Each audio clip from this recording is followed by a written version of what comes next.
নবীর একটা আদর্শের কারণে জান্নাতে যাবে। সিরত মানি আদর্শ। আর এটা আমরা কদমে কদমে মুহতাজ।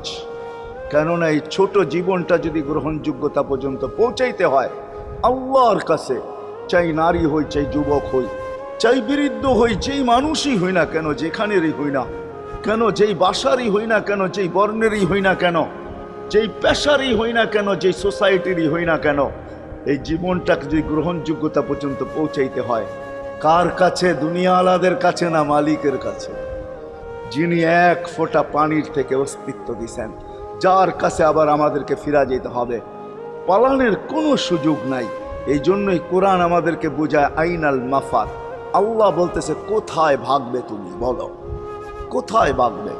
কবির কথাই সত্য, যদিও নাকি পালাও তুমি আকাশেতে লাগিয়ে সিঁড়ি, সিঁড়ি লাগাও যদি